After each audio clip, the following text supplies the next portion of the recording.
дар ҳолате ки ягон нафари шумо ҳуҷҷат надошта бошед агар, вале трудовой надорум, омадан метавониста бошум ба Россия. Салом тамошобинони барномаҳои Сомониён ТЖ. Рейдҳои нав дар Федератсияи Русия. Бар зидди киҳо суҳбат мекунем, бо диққат тамошо кунед. Нафарҳое ки мехоҳем студентский билет бигирем, дар Федератсияи Русия дистансиони дарс бихонем, рақами WhatsApp-шон рӯи экран меброяд, қатъишон суҳбат кунем ва соҳиби студентский билет мешем. Мавзӯи асосии имрӯзаи мо дар натиҷаи рейд ё амалиёти муштараки Кумитаи тафтишотӣ ва милитсияи Русия дар сохтмонҳои Санкт-Петербург ва вилояти Ленинград беш аз 300 нафар муҳоҷир мавриди санҷиш қарор гирифтанд ва гуфта мешавад ки боз ин амалиётҳо идома хоҳад ёфт. Дар биноҳои сохтмонии Федератсияи Русия шаҳри Санкт-Петербург барои муҳоҷирони ғайриқонунӣ рейдҳо ва амалиётҳои нав пешнибинӣ карданд.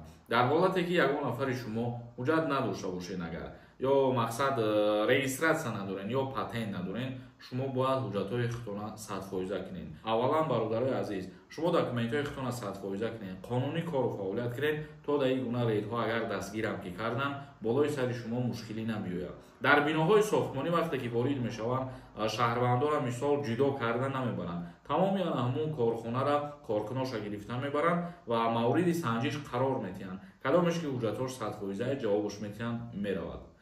Масъулини Кумитаи тафтишотӣ гуфтанд, муҳоҷирон дар қайди ҳарбӣ гузошта нашуда, ба онҳо даъватнома дода шуд, нафарҳое ки шаҳрвандии Русияро доштанд. Ҳамчунин мардоне ки тоза соҳиби шиносномаи русӣ гаштанд, ба онҳо низ даъватномаи ҳарбӣ супорида шуд. Инчунин дар ин амалиёт нафарҳое ки двойное гражданство доранд, паспорти российский доранд, нафарҳое ки дар учёти военнӣ мондагӣ нестанд, ба онҳо низ повестка дода шуд. Ташкили чунин амалиёту тафтишҳо дар макони зисту коргоҳи муҳоҷирон дар тамоми минтақаҳои Санкт-Петербург мушоҳида карда мешавад. яъне ки айни ҳол тафтиш ва амалиётҳо дар ҷойҳое ки зиндагӣ мекунанд муҳоҷиро, хонаҳо бигем агар хато намекунем, ё дар ҷойҳое ки кору фаъолият мекунанд, дар ҳамин ҷойҳо роҳандозӣ шудагӣ аст. гуфта мешавад ки то рӯзи 30 декабри соли 2024 дар шаҳри Санкт-Петербург ва Ленинград ин амалиёт идома меёбад. То ҳамин рӯзе ки мо гуфтем, то ин рӯза тафтишот ва амалиётҳо мавриди амал қарор мегиранд, ба ҳамин хотир бо эҳтиёт бошед. акнун комментарияҳои шуморо мехонем ва ба саволҳо ҷавоб мегардонем. ягон нафари шумо границаи Қазоқистон рафтан бихоҳем, рақаме ки рӯи экран меброяд, бинависеншон дар WhatsApp-шон шуморо 100% бо нархи арзон кортона буд мекунанд. Як нафар нависонда: ассалому алайкум акаи Солмо. Ами дар учёти военнӣ намони чӣ гап мешавад? ҳозир тибқи тағйирот ва иловаҳое ки дар Федератсияи Русия шуд, нафарҳое ки двойное гражданин мебошанд, дар учёти военнӣ худчунаки намонанд, паспортҳошон аннулировать карда мешавад. Солиев нависонда: ассалому алайкум ака. Ба наздикӣ ҳуҷҷатҳом тамом мешавад. Хонара акем, вале трудовой надорум. Омадан метавониста бошум ба Россия.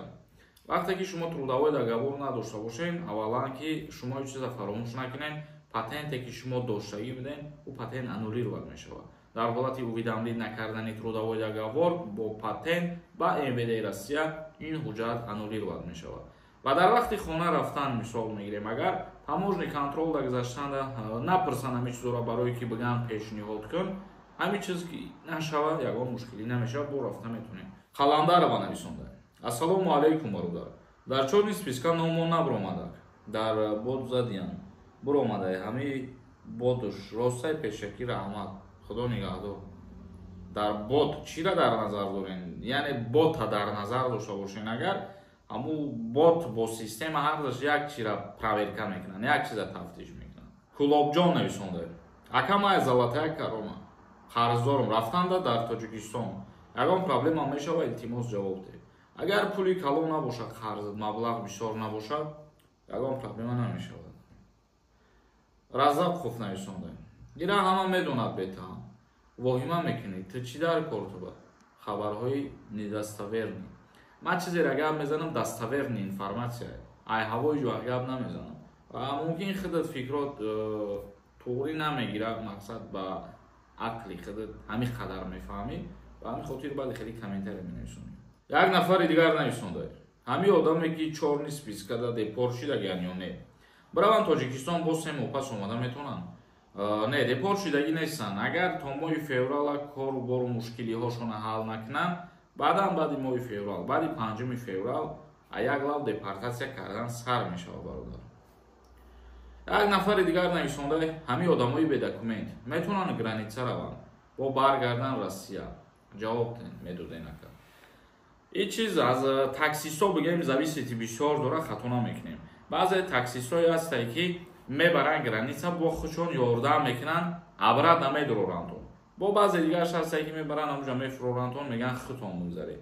ба ҳамин хотир маслиҳати хуб кунем бо ҳамун ширкатҳое ки мерем ба граница, аз уҳдааш буроям, гарантиятон бутан, баъд бирем бе проблема бо абрат навориди Федератсияи Русия шидан метонем бародар. як нафари дигар нависондаи ассалому алайкум. забони русӣ надонӣ, имтиҳон чӣ мешавад? забони русӣ надонӣ, сертификат намегирӣ. сертификат ки нагирӣ, патент гирифта наметонӣ. хоб тамошобинони азиз ва гиромӣ қадр, навори имрӯзаро ҷамъбаст мекунем. то видеоҳои дигар, худованд ҳамаи мо шуморо нигаҳбон бошад.